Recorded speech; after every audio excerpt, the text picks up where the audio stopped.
Retraite, feuille de salaire, impôt à la source, droit du travail. La France met en œuvre depuis quelques années des réformes qui ressemblent à s'y méprendre à ce qui se passe en Suisse.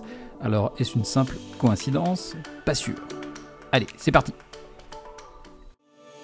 Bienvenue sur Travailler et vivre en Suisse, le seul podcast entièrement dédié à l'emploi et à l'expatriation en Suisse. Nous vous aidons à mieux comprendre la Suisse et à concrétiser votre projet professionnel avec des conseils et des infos pratiques. Résidents, expatriés, frontaliers, écoutez dès maintenant notre spécialiste, David Talerman. Parmi les réformes mises en place en France ces dernières années, beaucoup se sont inspirés de ce qui se passait en Suisse. Voici un petit tour d'horizon de ces différentes réformes d'origine suisse qui ont été appliquées avec plus ou moins de réussite en France. Alors, première réforme, la simplification de la feuille de salaire. Alors, en 2014, j'écrivais un post intitulé « Comparaison entre une feuille de salaire suisse et française » sur mon blog.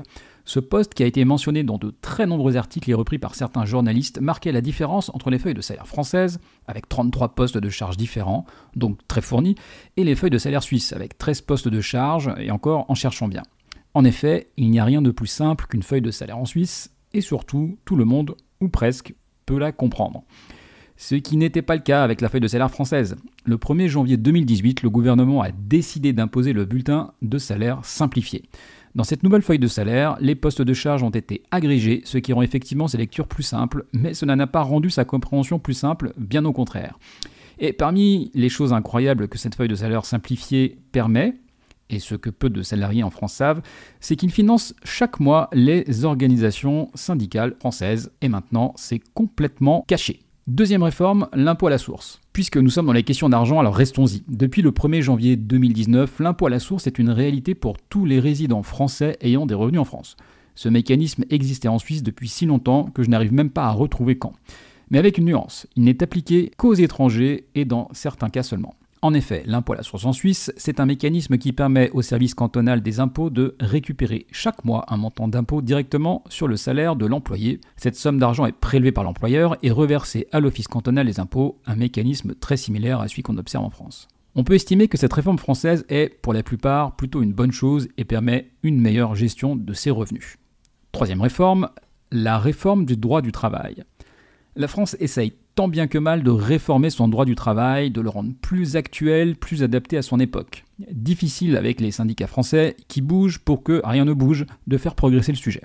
Il y a eu heureusement des avancées, notamment avec le barème Macron qui permet de plafonner les indemnités au titre des licenciements abusifs. Ainsi, au maximum, un salarié français touchera 20 mois d'indemnité selon le barème officiel.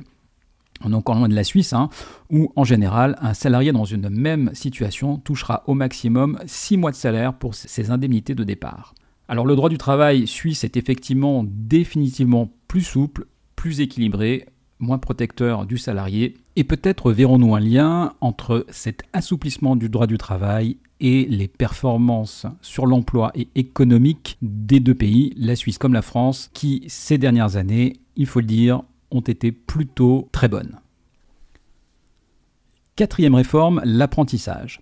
Le système suisse de l'apprentissage est un modèle envié dans le monde entier et il permet notamment de réduire le chômage des jeunes de manière significative. François Garçon, universitaire franco-suisse et auteur de plusieurs ouvrages dont Apprentissage, l'autre miracle suisse, n'a de cesse de le répéter depuis des années. Auditionné par le Sénat, par les politiques français, il suit le sujet depuis longtemps et son analyse est sans appel.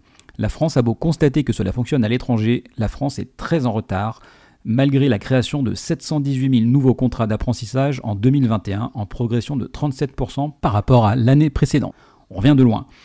L'apprentissage reste malheureusement dans l'esprit collectif une voie de garage pour étudiants en échec scolaire et c'est bien dommage. D'ailleurs, en 2017, Antoine Frérot, PDG de Veolia Environnement et fervent défenseur de l'apprentissage avec cette étiquette et ce rôle que lui avait donné le gouvernement, il avait donc sur France Inter simplement déclaré que ses enfants étaient bien trop brillants pour suivre la filière de l'apprentissage après une question anodine de la journaliste Léa Salamé. Cinquième réforme, la réforme des retraites. En Suisse, les règles de calcul et d'application de la retraite sont les mêmes pour tout le monde, que vous soyez salarié du public ou du privé.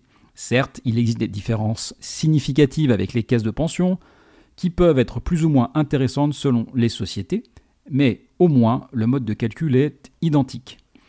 La France, empêtrée dans plus de 40 régimes différents, principalement pour les fonctionnaires et salariés des sociétés privées comme la SNCF, a beaucoup de mal à unifier tout le système, frustrant d'un côté des salariés du public gavés aux avantages depuis plusieurs années, et frustrant de l'autre les salariés du privé qui n'acceptent plus les avantages dont bénéficient les salariés du secteur public. Et Covid oblige, le projet de loi a été stoppé net, après, il faut le dire, une levée de boucliers des gilets jaunes et des syndicats de salariés. Alors en conclusion, le côté positif, c'est que la France essaye de réformer sur la base de bonnes idées qui ont fonctionné à l'étranger.